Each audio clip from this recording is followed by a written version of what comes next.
ஜெபம் செய்வோம். எங்கள் அதிகமாக நேசித்து வழிநடத்திக் கொண்டிருக்கோம் பரமபிதாவே, இந்த கால வேளையில் நம்ம நோக்கி தியானிக்கும்படியாக தெரிவிப்பதற்காக சொல்கிறோம். அன்பின் தகப்பனே, எங்கே 2 பேரும் 3 பேரும் நாமத்தை எழுதி கொள்கிறோம் மத்தியில் வாசல் செய்வேன் என்று வாக்கு தத்தல் செய்த தேவனே, நாங்கள் கூடியிருக்கிறது உங்களுடைய சமூகத்தில். அன்பு தகப்பனே, உங்களுடைய சமூகத்தில் நாங்கள் கூடியிருக்கிறது நிமித்தமாக எங்களுடைய ஜெபங்களையும் விண்ணப்பங்களையும் நீங்கள் அங்கீகரித்து எங்களுக்கு பதில் தரப்போவதற்காக உங்களுக்கு கொடாக்கோடைய சோதனை நன்றி சொல்கிறோம். அன்பு தகப்பனே, உங்களுடைய கிருபை எங்களை தாண்டி பலப்பட்டு சொல்லிக்கிறோம். இந்த ஆராதனையில் தொடக்கம் முதல் முடியும் மட்டும் உங்களுடைய பிரசனத்தினால, உங்களுடைய கிருபையினால, சமாதானத்தினால ஆளுகை செய்து எங்களை வழிநடத்த முடியாமல் மாத்திரல்ல, வந்திருக்கக்கூடிய ஒவ்வொருத்தருடைய இருதயத்தின் தியானமும் உங்களுடைய சமூகத்தில் வைக்கிறோம். நீரை பொறுப்பெடுத்து வழிநடத்துங்க. துதி கண்ணா மகிழ்நாமிக்கே சொல்கிறோம். இயேசுவின் நாமத்தில் ஜெபங்கள் நம்பிக்கையாகவே. அல்லேலூயா, அல்லேலூயா. கிறிஸ்துவுக்குள் பிரியமானவர்களே, நாம் கூடியிருக்கிறது நன்மைக்கு என்று எத்தனை பேர் விசுவாசிக்கிறீங்க? எல்லாரும் விசுவாசிக்கிறோம் இல்லையா? அன்புக்குரியவர்களே, இன்றைய தினத்தில் நமக்காக கொடுக்கப்பட்டுள்ள தலைப்பு வந்து பார்த்தீங்கன்னாக்கா, திராட்சை செடியும் கொடிகளும். தேவனுக்கு மகிமையுண்டாவதாக. இந்த வாய்ப்பினை நல்கிய ஆண்டவராகிய இயேசு கிறிஸ்துவுக்கும் நம்முடைய போதகர் ஐயா அவர்களுக்கும் மற்றும் சகோதரி கிரி அவர்களுக்கும் நம்முடைய குடும்பத்தின் சார்பாக நன்றியும் வாழ்த்து தெரிவித்திருக்கிறோம். கிறிஸ்துவுக்குள் பிரியமானவர்களே, இன்றைய தினத்தில் நம்ம 4 வேத பாடங்கள் வாசித்திருக்கிறோம். இதில் 4 வேத பாடத்தில் ஒவ்வொன்றும் என்ன குறிக்கிறது என்றால், ஒன்றோடு ஒன்று இணைந்திருக்க வேண்டும் அல்லது ஒன்றோடு ஒன்று பிணைந்திருக்க வேண்டும் என்று நம்ம இந்த தினத்தில் 4 வேத பாடலாம் ஒன்றோடு ஒன்று தான் சொல்லப்பட்டிருக்கிறது. அதில் நமக்கு சொல்லுவோம் பார்க்கும்போது, ஒரு குளத்துல கரை இருந்தால் மட்டும்தான் அந்த தண்ணி வீணாக போகாமல் அந்த குளத்திற்கு அழையும், அந்த குளத்துக்கு தண்ணி நிற்கும். ஒரு வேளை குளத்திற்கு வந்து அந்த கரை இல்லாமல் போச்சுன்னா அந்த குளத்துக்கு தண்ணி நிற்குமா அல்லதுன்னா அந்த தண்ணி என்ன போவோம், வேஸ்ட்டாக எங்கே போயிடும். இப்போ இருக்கிற காலகட்டங்களில் குளங்கள் வெட்டுவது கடினம் தான். கிணறு கிடையாது, எங்கள் கிணறு எல்லாத்துக்கும் குளங்கள் தான்.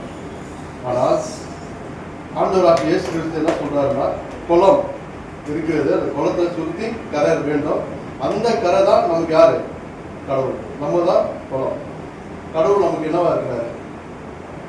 கரையா இருந்து நம்மளை பாதுகாத்து பயன்படுத்திக் கொண்டிருக்கிறார். கிறிஸ்துவுக்குள் பிரியமானவர்களே, ஒன்றோடு ஒன்று இருப்பது நல்லது என்று நம்ம விசுவாசிக்கிறோம். இது மாத்திரமல்ல, நம்ம இன்றைக்கு இருக்கக்கூடிய சூழ்நிலையில இன்றைக்கு உலகத்தில் இருக்கக்கூடிய பார்க்கும்போது, நீங்கள் யூடியூப்ல சரி அல்லது நம்மளுடைய சேனல்ஸ் ஏதாவது பாருங்க. நீங்கள் அதிகமாக அதை பார்க்கும்போது யூரோப் கண்ட்ரியில், அதாவது ஐரோப்பா கண்ட்ரியில் வந்து நமக்கு வந்து மிஸ்டரி நிறைய பேர் வந்தாங்க. நம்மளுடைய வளர்ச்சி எங்கே இருக்கு அப்படின்னா, ஐரோப்பா கண்ட்ரிலேருந்து வந்தவங்க வச்சு தான் நம்மளுடைய வளர்ச்சி இருக்கு. ஐரோப்பா கண்ட்ரிலேருந்து வந்தவங்க என்ன செஞ்சுட்டு போனாங்க? நம்ம இந்தியாவில் ஐரோப்பா கண்ட்ரிலேருந்து வந்தவங்க மிஷனரிங்க என்ன செஞ்சுட்டு போனாங்க? சொன்னாங்க கேட்கல. யாராவது சொன்னீங்க நல்லா இருக்கும், பேசுனா நல்லா இருக்கும். ஐரோப்பா கண்டத்துலேருந்து வந்திருக்கிறாங்க, மிஷனரிங்க வந்திருக்கிறாங்க. வந்து நம்ம இந்தியாவில் சுவிசேஷம் சொல்லியிருக்கிறாங்க. நம்ம எப்படி இருக்கணும்னு சொல்லிட்டு சொன்னாங்களா? நமக்கு அப்படின்னா என்ன இல்லை, தெளிவு கிடையாது. நம்ம அப்போ யாருக்கு அடிமையாக இருந்தோம்? அதான் எதோ தப்பாக கேட்டுருந்தோம். சரி, ஓகே. பார்த்தீங்கன்னா அப்போ பார்த்தீங்கன்னா நம்ம பிரிட்டிஷுக்கு வந்து அடிமையாக இருந்தோம். அவர்கள் சொல்லக்கூடிய வேலைகளை நம்ம செஞ்சுட்டு இருந்தோம். மிஷனரிங்க வந்து கிறிஸ்துவை நம்ம ஏற்றுக்கொண்டு அதன் பிறகு நம்ம என்ன செய்யறோம்? இன்னைக்கு இந்த வேதத்தை நம்ம சுமந்துட்டு இருக்கோம். இந்த வேதத்தை வெறும் வேதத்தை மட்டும் சுமக்கிறோம். கல்வி அறிவு, மருத்துவம், அப்புறம் வேற என்ன கொடுத்துருக்காங்க? கல்வி அறிவு கொடுத்துட்டாங்க, மருத்துவம் கொடுத்துட்டாங்க. வேற மாட்டீங்க. கடவுளுடைய வார்த்தையை நமக்குள்ள பகிர்ந்திருக்கிறாங்க. கடவுள் எப்படி இருந்தாரு அப்படின்றத புரிந்து கொள்ள வேண்டும் என்று சொல்லி நமக்கு தெளிவுபடுத்திருக்கிறாங்க. இந்த 3ம் நமக்கு வந்து கற்றுக் கொடுத்துருக்கிறாங்க. அந்த காலத்தில் வந்து மிஸ்டரிங்க வரும்போது அவர்களுடைய தலையில் தொப்பி போட்டிருப்பாங்க. அந்த தொப்பி எடுத்து தோலோ கஞ்சியோ அதை வாங்கி தான் அவங்க குடிப்பாங்களாம். குதிரையில் தான் வருவாங்களாம். இதை வந்து எங்களுடைய தாத்தா சொல்லுவார், நிறைய கதை சொல்லுவாங்க. மிஸ்டரிங்க வரும்போது தான் நமக்கு வந்து குதிரையில் வருவாங்க. வந்து அவருடைய சுவிசேஷம் சொல்லும்போது இதுதான் கூழ் தான் குடிப்பாங்க, அந்த தொப்பியில் வாங்கி தான் குடிப்பாங்க. நம்ம கொடுக்குறக்கூடிய பாத்திரத்தில் குடிக்க மாட்டாங்க. அப்போல்லாம் வந்து பாத்திரம் கிடையாது. அது பேர் என்ன சொல்லுவாங்க, யானம் சொல்லுவாங்க. பித்தளையில் தான் இருப்பாங்க. அப்போல்லாம் அதில் தான் இது பண்ணுவாங்க, அதை வாங்க மாட்டாங்க. ஏன் இதை நான் சொல்கிறேன் அப்படின்னா, இன்றைக்கு இருக்கக்கூடிய ஐரோப்பா கண்டங்களில் நீங்கள் யூடியூப்ல நல்லா பாருங்கள், இல்லை கிறிஸ்துவ சேனல்ஸ் எதுவும் ஓப்பன் பண்ணி பாருங்கள், அதில் தெரியும். நிறைய ஐரோப்பா கண்டங்களில் திருச்சபைகள் மூடப்பட்டு கொண்டிருக்கிறது. ஏன் மூடுறாங்க? அதுக்கு யார் காரணம்? நீங்கள் நான் தான் காரணம். ஏன்னா நம்மளுடைய சுவிசேஷம் சரியா போகல, சரியா ரீச் ஆகல, மக்களுக்கு சரியா ரீச் ஆகல. ஆனால் அங்கிருந்து தான் நமக்கு வந்தாங்க, ஐரோப்பா கண்டத்துல இருந்து தான் நமக்கு வந்து சுவிசேஷம் சொன்னாங்க.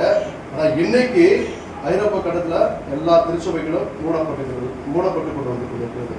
அதுக்கு என்ன காரணம் அப்படின்னா, அவர்கள் எல்லாமே நாத்திகவாதியாக மாறிக்கொண்டிருக்கின்றார்கள்.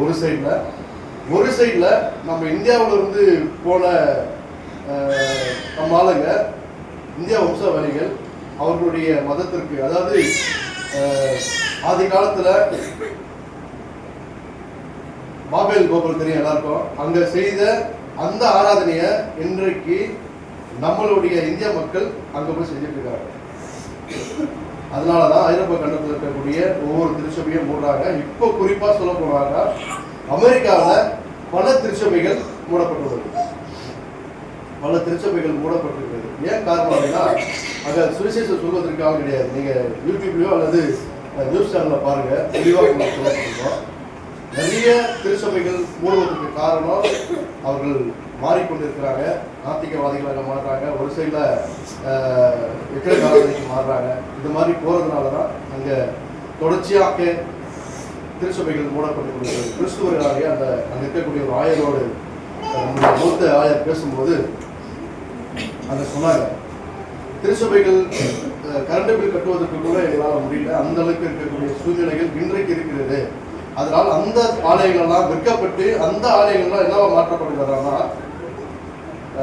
விடுதிகளாகவும் ஹோட்டலாகவும் மற்றும் அந்த அங்கே இருக்கக்கூடிய மக்கள் அந்த இடத்துல தங்கி அந்த காலத்தில் குடித்து வெறித்தனமாக இருந்தாங்க இல்லையா, அந்த மாதிரி இருக்கக்கூடிய ஒரு இடமாக இன்றைக்கு திருச்சபைகள் அங்கே மாறப்பட்டிருக்கிறது என்று சொல்லி மிக வேதனையோடு நம்முடைய பழைய ஆயர்கள் எல்லாம் வேதனைப்படுகிறாங்க. கிறிஸ்துக்கள் அன்பானவர்கள் அது மாதிரியாக நம்ம இல்லாதபடி நம்முடைய திருச்சபை வளர்ச்சி அடையணும் அப்படின்னா நம்ம அதற்கு முக்கியத்துவமாக கொடுக்கணும். நம்ம முதல்ல ஒன்றோடு ஒன்று இணைந்திருக்க வேண்டும், கடவுளோடு இணைந்திருக்க வேண்டும். அப்படின்னு இணைந்திருக்கும் போது நமக்கு கடவுள் ஆசீர்வாதத்தை கொடுப்பார். நம்முடைய குடும்பம் ஒன்றாக இருந்தால் நாடும் ஒன்றாக இருக்கும், நாடு ஒன்றாக இருந்தால் நாம் திருச்சபை எப்போது வளர்ச்சி அடைந்திருக்கும் என்று சொல்லி நாம் பார்த்துக் கொண்டிருக்கிறோம். அன்புக்குரியவர்களே, இந்த உலகத்துல ஒன்றோடு ஒன்று இணைந்திருக்கக்கூடிய ஒன்றுதான் மழை மேகத்தோடு இணைந்திருக்கிறது. நீர்நிலைகள் வந்து பார்த்தீங்கன்னாக்கா நிலத்தோடு இணைந்திருக்கிறது, நிலவு வானத்தோடு இணைந்திருக்கிறது, செடியானது கொடியோடு இணைந்திருக்கிறது. இது போல மனிதனும் கிறிஸ்துவோடு இணைந்திருந்தால் கிறிஸ்து நமக்கு வாழ்வையும் அதிகமாக நமக்கு கொடுப்பார் என்று சொல்லி நாம் பார்க்கலாம். கிறிஸ்துவுக்கு பிரியமானவர்கள், இன்றைய தினத்தில் வாசித்த முதலாம் வேத பாடத்தில் எசேக்கியேல் புஸ்தகத்தில் 37 15-23 வரைக்கும் நம்ம வாசித்தோம். அதில் கடவுள் என்ன சொல்றாருன்னா 2 செங்கோல் கொடுக்குறாரு. அந்த 2 செங்கோலில் கர்த்தர் வந்து எசேக்கியேலிடம் 2 செங்கோல் எடுத்து யூதா கிட்ட ஒன்றும் யோசேப்பு கிட்ட ஒன்று கொடுக்குறாரு.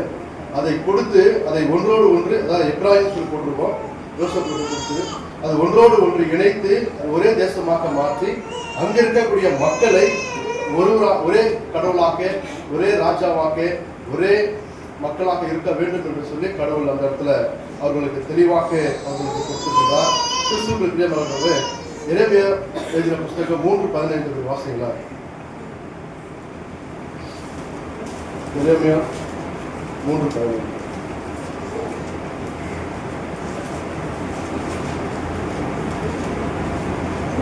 உங்களுக்கு என் இருதயத்துக்கு ஏற்ற மெய்ப்பர்களை கொடுப்பேன். அவர்கள் உங்களை அறிவோடு புத்தியோடு மேய்ப்பார்கள். உங்களுக்கு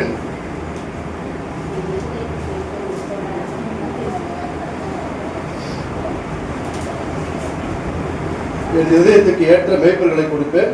அவர்கள் உங்களை அறிவோடும் புத்தியோடும் மேய்ப்பார்கள். கிறிஸ்துவுக்குள் பிரியமானவர்களே, பழைய ஏற்பாட்டு காலத்துல நம்ம பார்க்கும்போது பாபிலோன் உங்களுக்கு எல்லாருக்கும் தெரிந்தது. இஸ்ரவேல் மக்கள், அங்க இருக்கக்கூடிய மக்களை முதலாவதாக தேவன் யாரை தெரிந்து கொண்டார்? ஆரோனிய மோசேவா? மோசே தெரிந்து கொண்டாரா? ஆரோனை தெரிந்து கொண்டாரா? கேட்கல, இல்லை எனக்கு தெரியல. பழைய விழிப்புணர்வு நீங்க 1 ராஜாக்கள் 8:28 அதிகாரம் 22 30 வரைக்கும் வாசிப்பீர்கள் என்றால், இல்லை வேண்டாம் வாசிக்க வேண்டாம், நீங்க வீட்டில் வாசித்து பாருங்க. 1 ராஜாக்கள் 8 அதிகாரம் 22 30 வரைக்கும் வாசிக்கும் போது கடவுள் சொல்லியிருப்பாரு. என்ன சொல்லியிருப்பாருன்னா, பாபிலோன் வந்து வழி நடத்துறது யாருன்னா பாபிலோன் மக்கள், இஸ்ரவேல் மக்களை ஃபர்ஸ்ட் ஆரோன் தான் வழி நடத்திருப்பாரு. ஆரோன் தான் அழைக்கப்பட்டிருக்காரு. அதுக்கு அடுத்தது ஆரோனுடைய செயற்கை சரியில்லைன்னு சொல்லிட்டு தான் மோசேயை தேர்ந்தெடுப்பார். மோசையை தேர்ந்தெடுத்த பிறகு மோசே என்ன பண்றாருன்னா, இஸ்ரவேல் மக்களை வழி நடத்திட்டு வந்துட்டு இருக்காரு. வந்த இடத்துல அவங்க என்ன செய்யறாரு, கீழே வந்து நீங்க இருங்க அப்படின்னு சொல்லிட்டு மலைக்கு சென்று ஆண்டவரோடு பேசுவார். அதை நீங்க சாப்டர் ஃபுல்லா வாசிக்கும் போது தெரியும். மேல போயிட்டு பேசுவார், கடவுளோடு பேசிட்டு ஜபம் பண்ணிட்டு இருப்பாரு. ஜபம் பண்ணிட்டு மோசே கீழே இறங்கின உடனே நம்ம என்ன செஞ்சிருப்பாங்க, அது தெளிவா போட்டிருப்பாங்க. வந்து இன்னும் நிறைய போனால் நிறைய போயிட்டே இருக்காங்க. நேரம் பார்த்ததுனால சுருக்கமா போயிருக்கேன் நான். அதில் பார்க்கும்போது மோசே மேல இருந்து கீழே இருக்கும்போது நம்ம ஆளுங்க என்ன செய்யறாங்கன்னா விக்கிரக ஆராதனையில இருப்பாங்க. அப்போதான் ஒரு கோபம் போடுறாரு, நான் உங்களை எதுக்காக இங்கே விட்டு சென்றேன், ஆண்டவரோடு இணைந்திருக்க வேண்டும், அவருடைய செயல்களில் நீங்க அவருடைய சிந்தனைகளெல்லாம் நீங்க செயல்பட வேண்டும் சொல்லி தான் அவங்க விட்டுட்டு போனேன். நீங்க ஏன் எனக்கு விரோதமாக, கடவுளுக்கு விரோதமாக என்ன செஞ்சீங்க, பாவத்தை அதிகமாக செஞ்சிருங்க அப்படின்னு சொல்லிட்டு கடவுள் மோசே பயங்கரமாக கடிந்து கொள்வார். அந்த சாப்டர் ஃபுல்லாக முழுதும் வாசிக்கும் போது உங்களுக்கு தெரியும். அதில் பாபிலோன் மக்கள் வந்து கடவுள் வந்து அதுக்கு முன்பதாக மோசே பார்வோனோட பேசி அந்த இஸ்ரவேல் மக்களை வந்து வழி நடத்தணும்னு சொல்லிட்டு கேட்கும்போது கடவுள் சொல்லுவாரு, நீ போய் கேளு, உனக்கு கொடுப்பாரு, நீ அதை கொண்டு போன்றுவாரு. ஆனால் மோசே போய் கேட்ட உடனே மக்கள் கொடுத்துருவாங்க, பார்வன் கொடுத்துருவான், இவரும் வழி நடத்துவார். வழி நடத்தும் போது சொல்லி தான் கூடுவார். என்ன சொல்லுவாருன்னா, நீங்கள் கடவுளுக்காக நியமிக்கப்பட்டிருக்கீங்க, நீங்க ஒழுங்காக வரணும்னு சொல்லுவார். ஆனால் இவர் மேலே போன உடனே இவங்க கீழே என்ன செய்கிறாங்க அப்படின்னா, டெய்லி ஆராதனை செய்வாங்களாம். காலையில் எழுந்திரிச்ச உடனே ஆராதனை செய்வாங்க. அந்த ஆராதனை செய்து கொண்டு குடித்தும், அந்த வசனம் வாசிக்கும் போது நிறைய உங்களுக்கு வந்து ஃபுல்லாக புரியும். அதே மாதிரி 1 தெசலோனிக்கே 4:17 சொல்லப்பட்டிருக்கிறது. 4:17 வாசிங்களா?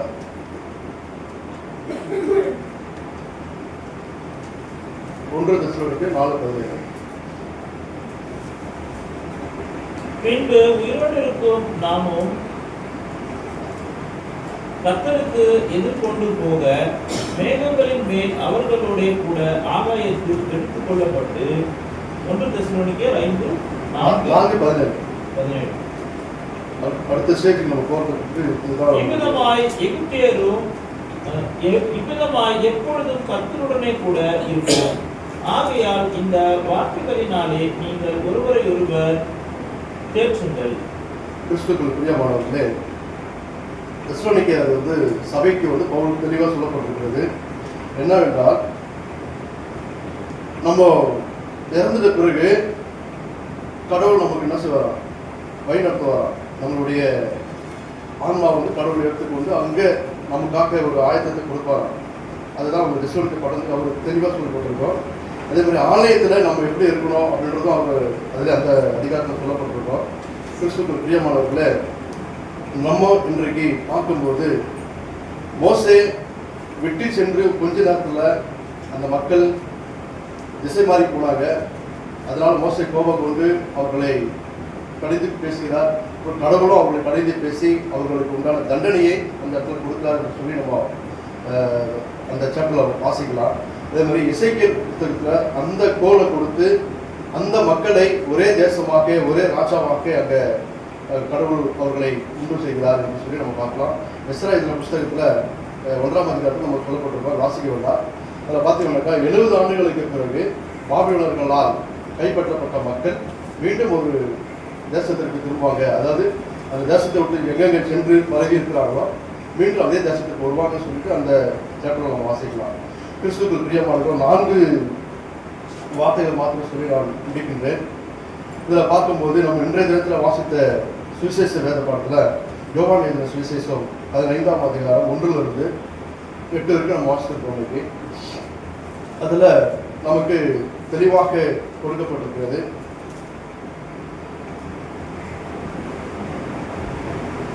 இதில் 4 திரும்ப மாத்திரம் நான் எடுத்து சொல்றேன். இணைக்கப்பட அழைப்பை ஏற்று இணைக்கப்பட்டால் உண்டாகும் நன்மைகள், இணைக்கப்படாவிட்டால் வருவது தரிப்பு, என் அழைப்பில் இணைந்திருங்கள் என்று சொல்லி நம்ம இந்த 4 சாப்டர் மாத்திரமா நம்ம பார்த்து முடிக்கலாம். இதில் முதலாவதாக வார்த்தையாக நமக்கு கொடுக்கப்பட்டுள்ள வார்த்தை இணைக்கப்பட அழைப்பு. அதாவது யோவான் எழுதின சுவிசேஷம் 15ஆம் அதிகாரம் 4ஆம் வசனம். என்னில் நிலைத்திருங்கள், நானும் உங்களில் நிலைத்திருப்பேன். கொடியானது திராட்சை செடியில் நிலைத்திராவிட்டால் அது தானாய் கனி கொடுக்க மாட்டாது போல நீங்களும் என்னில் நிலைத்திராவிட்டால் கனி கொடுக்க மாட்டீர்கள். கிறிஸ்துவுக்குள் பிரியமானவர்களே, நானே திராட்சை செடி என்று சொல்லி யார் சொல்லுது? இயேசு சொல்லிக்கிறாரு. திராட்சை செடி சொல்லிட்டு அப்படியே விட்டுட்டாருங்களா? அப்ப அதில் இருக்கக்கூடிய கடிகள் யாரு? நம்ம தானே. அப்போ அதுக்கு தோட்டக்காரர் யாரு? விட எதிர்பார்க்கிற யோசிக்கிறீங்களா? பிதா. தோட்டக்காரர் யாரு? பிதா. பிதா தான் நம்ம தோட்டக்காரராக இருந்து வழி நடத்துறாரு. செடியானது கனி தராவிட்டால் அது எங்க போட்டுருவாங்க? கட் பண்ணி தீக்கு போட்டுருவாங்க. தீக்கு போட்ட பிறகு அது எங்க போய் என்ன பண்ணுவாங்க? எரிச்சு விட்டுருவாங்க. அதனாலதான் அந்த மாதிரி நம்ம இருக்கக்கூடாதுன்னு சொல்லி தான் நம்மளுடைய கடவுள் இயேசுவோடு நம்ம இணைந்திருக்க வேண்டும் என்று சொல்லி அவருடைய வார்த்தையில நம்ம இணைந்திருக்க வேண்டும் என்று சொல்லி நமக்கு கட்டளை கொடுக்கிறாரு. அதாவது இயேசுவின் இந்த அழைப்புக்கு நம்ம என்ன செய்ய போறோம் அப்படின்றத ஒரு நிமிடம் நம்ம சிந்திச்சு பார்க்க வேண்டும். அல்லது அவருடைய அழைப்பை நாம் நிராகரிக்க போறோமா, அல்லது அவர் அழைப்பை ஏற்றுக்கொண்டு அவரோடு நம்ம நடக்க போறோமான்றதுதான். இரண்டாவதாக, அழைப்பை ஏற்று இணைக்கப்படாவிட்டால் உண்டாகும் நன்மைகள் என்ன, இணைக்கப்பட்டால் உண்டான நன்மைகள் என்ன என்று சொல்லிட்டு நம்ம பார்க்கலாம். அதே அதிகாரத்தில் 4-5 மாத்திரம் நம்ம பார்க்கும்போது, நானே திராட்சை செடி, என்னில் நீங்கள் கொடிகள், ஒருவன் எண்ணில் நான் அவனிடம் நிலைத்திருந்தால் அவன் மிகுந்த கனிகளை கொடுப்பான், என்ன இல்லாமல் உங்களால் ஒன்றும் செய்யக்கூடாது அப்படின்னு என்ன? கிறிஸ்துவுக்குள் பிரியமானவர்களே, நம்ம கடவுளை விட்டு விலகினாலும், அல்லது நம்ம கடந்த வாரம் நீங்க வாசித்திருப்பீங்க, சுவிசேஷம் நினைக்கிறேன்.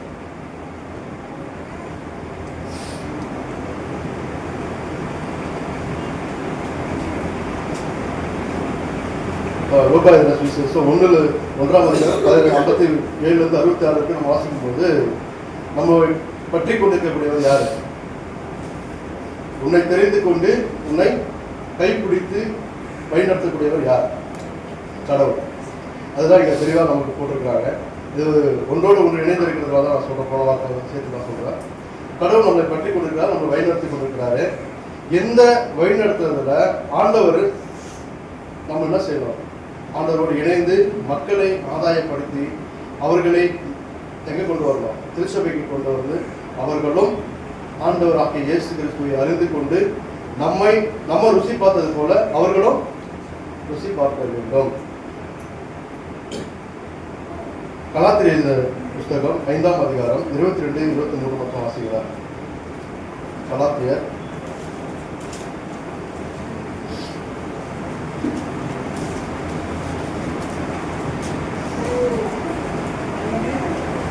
5:22-23.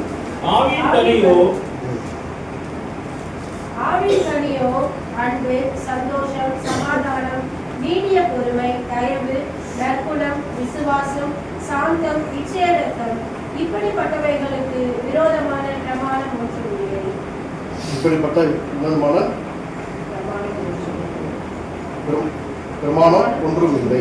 கிறிஸ்துவுக்குள் பிரியமானவர்கள், நம்ம 9 கனிகளை குறித்து நம்ம பார்க்கும்போது கடவுள் நமக்கு 9 கனியை கொடுத்து மாத்திரமல்ல, அது எப்படி வேலை செய்து அது எப்படி இருக்க வேண்டும் என்று சொல்லி நமக்கு தெளிவுபடுத்திருக்கிறார்.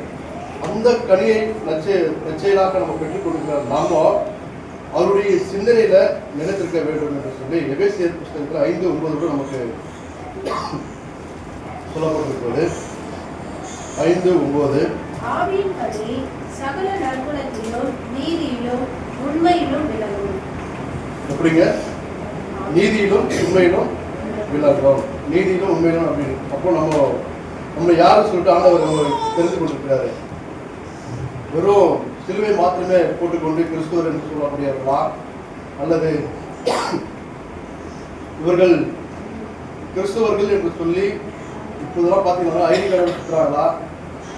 உங்கள்கிட்ட தான் கேட்குறேன். ஐடி கார்டோட சுற்றணுமா, இல்லை கிளாஸ் மட்டும் போட்டுக்கிட்டு சிலுவை மட்டும் போட்டுக்கொண்டு நம்ம கிறிஸ்துவர்களாக பேர் கிறிஸ்துவர்களாக இருக்கிறோமா?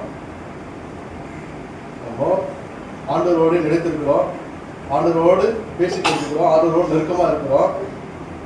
ஆனால் பேர் கிறிஸ்துவர்களாக தான் நம்ம இருக்கிறோம். இன்றைக்கு இருக்கக்கூடிய சூழ்நிலையில் அனைவருமே எப்படி இருக்கிறோம்? பேர் கிறிஸ்துவர்களாக தான் இருக்கிறோம். ஏன் பேர் கிறிஸ்துவர்களாக இருக்கிறோம் அப்படின்னா, நம்முடைய நன்னடத்தை, நம்முடைய செய்கையில, நம்முடைய வார்த்தையில, நான் ஏற்கனவே பேசியிருக்கேன்னு நினைக்கிறேன், நம்ம அருகாமல் இருக்கக்கூடியவர்களுக்கு பார்த்து நம்ம வணக்கம் சொல்றது கூட கிடையாது, தோத்திரம் சொல்றது கூட கிடையாது. சரிங்களா? நம்ம அருகாமல்னா வீட்டுக்கு அருகாமல் இருக்கக்கூடியவர்களா அல்லது நமக்கு தெரிந்தவர்களுக்கு பார்த்து கூட நம்ம என்ன செய்வது கிடையாது, தோத்திரமோ வணக்கமோ சொல்வது கிடையாது. ஆனால் வேத தெளிவாக நமக்கு சொல்கிறது, கிறிஸ்துவர்கள் என்றால் எப்படி இருக்கணுமா? தனியா தெரியணும். நம்முடைய வார்த்தையிலும் சரி, நம்முடைய செய்கையிலும் சரி, நம்மளுடைய நடக்கையிலும் சரி, எல்லாத்துக்குமே நமக்கு வித்தியாசமா தெரியணும் அப்படின்னு சொல்லிட்டு நமக்கு வேத தெளிவுபட்டிருக்கிறது. அதே மாதிரிதான் பவுலடியார்கள் கொலேசியர் புஸ்தகம் 1:10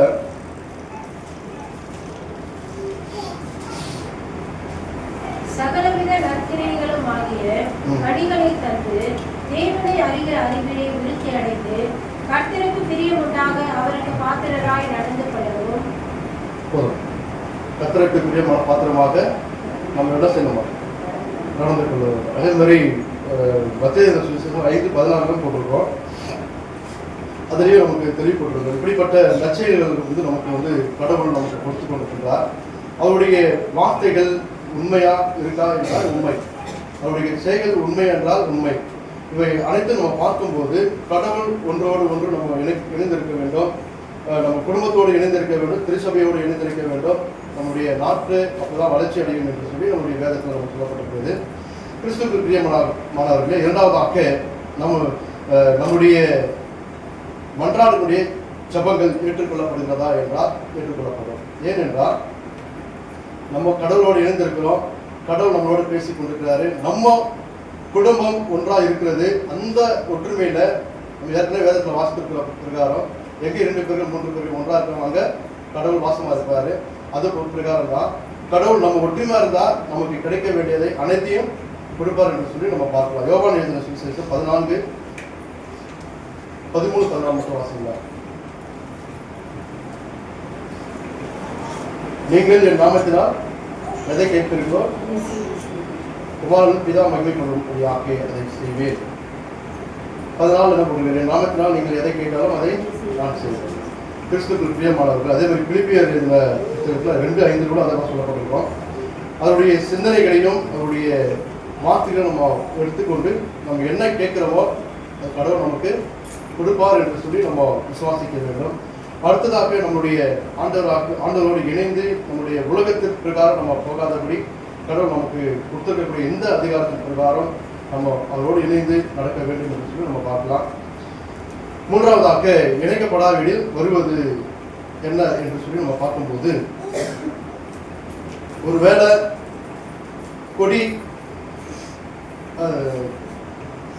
செடியானது கனி கொடுக்காவிட்டால் அந்த செடி நம்ம என்ன செய்வோம்? கட் பண்ணி போட்டுருவோம். அல்லது அதை எடுத்து எரிச்சிடுவோம். இந்த 3 காரியங்களை குறித்து நம்ம பார்க்கும்போது யோவான் 15:6 மற்றும் 11-12 மட்டும் வாசிக்கலாம். ஒருவன் என்னில் நிலைத்திராவிட்டால் வாசிங்க 6. ஒருவன் என்னில் நிலைத்திராவிட்டால் வெளியே எரியுண்ட கொடியைப் போல அவன் நெறியுண்டு உலர்ந்து போவான். அப்படிப்பட்டவைகளை சேர்த்து அக்கினியிலே போடுகிறார்கள், அவைகளை எரித்து போடும். பார்த்தீங்கன்னாக்கா முதல்ல 3 பிரிவாக வச்சிருக்கிறாங்க.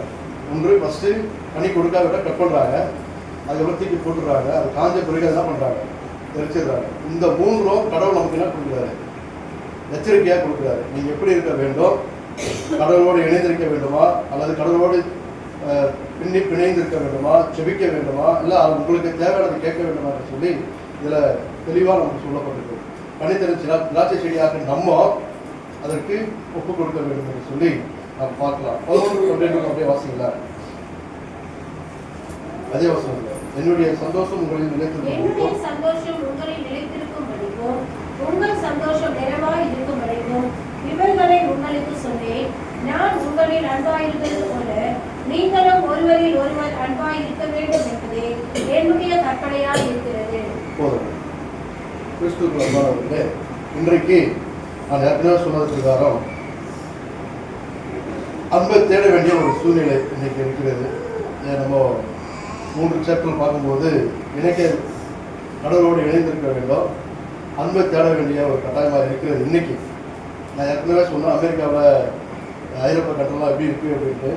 நம்ம திருச்சபையில் வாலிப பிள்ளைகளும் சரி, டீனேஜ் பிள்ளைகளும் சரி, சண்டே கிளாஸ் பிள்ளைகளும் சரி, நம்ம எப்படி வழி நடத்துகிறோம் அப்படின்றத நீங்கள் தான் முடிவு பண்ணணும். பெரியவர்களாக்கிய நீங்கள் தான் முடிவு பண்ணணும்.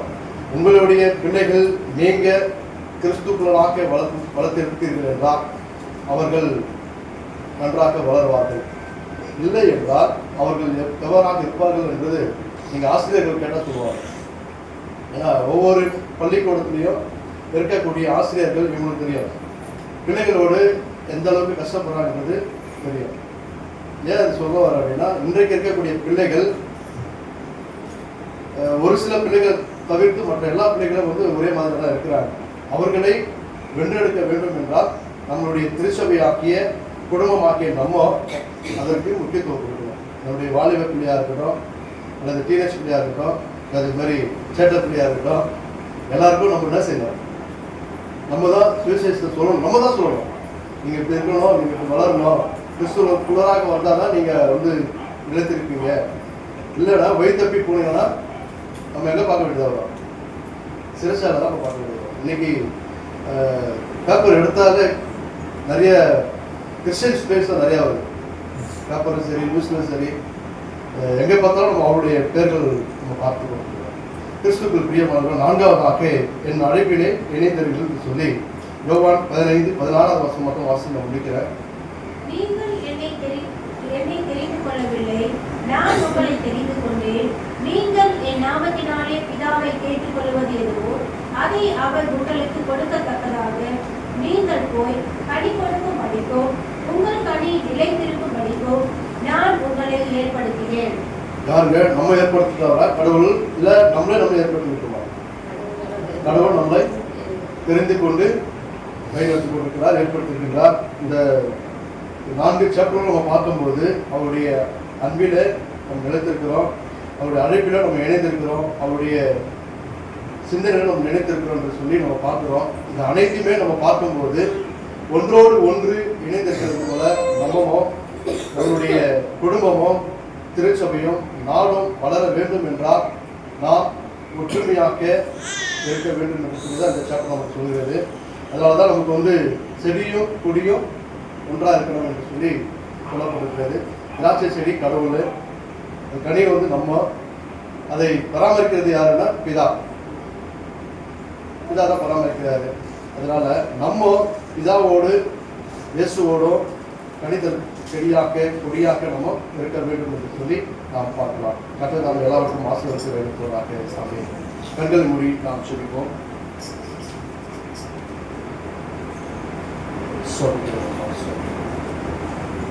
நடந்து வந்த பாதைகள் கரடு மேடுகள், நான் கடந்து வந்த பாதைகள் முட்கள் மேடுகள், கடந்து வந்த பாதைகள் கரடு மேடுகள், நான் கடந்து வந்த பாதைகள் முட்கள் மேடுகள், நடக்க முடியல டாடி, நடக்க முடியல, நடக்க முடியல இயேசுவே, நடக்க முடியல, தாங்கி கொள்ளுங்க கரத்தில் சொல்லுங்க, தாங்கி கொள்ளுங்க கரத்தில் சொல்லுங்க, நடந்து வந்த பாதைகள் கரடு மேடுகள், கடந்து வந்த பாதைகள் பொருட்கள் மேடுகள்.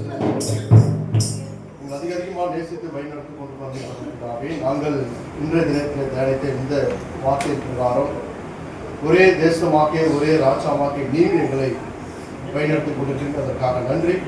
அது மாத்திரமல்லப்பா, நீங்க யோவான் சுவிசேஷத்தில் சொன்னது பிரகாரம் 4 வார்த்தைகள் பிரகாரம் தகவல் நாங்கள் கனித்தரும் திராட்சை செடியாக கொடியாக இருக்க நீங்கள் எங்களுக்கு தெரிவித்த முடியாக நீர் எங்கள் நினைத்திராவிட்டால் நாங்கள் எங்கே செல்வோம், யாரை தேடுவோம், யாரை நாங்கள் பார்ப்போம் என்று சொல்லி நாங்கள் இந்த தினத்தில் பார்த்திருக்கிறோம்.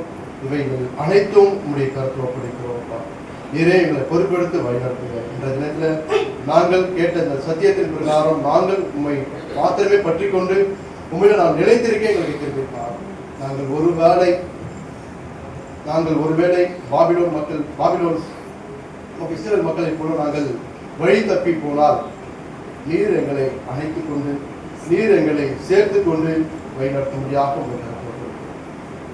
நாங்கள் கேட்டதையும் கேட்க மறுதல் துதிக்க நாம் மகிழ்ச்சியை சொல்கிறோம். இயேசுவின் நாமத்தில் ஜெபங்கள் நல்கிறார்கள்.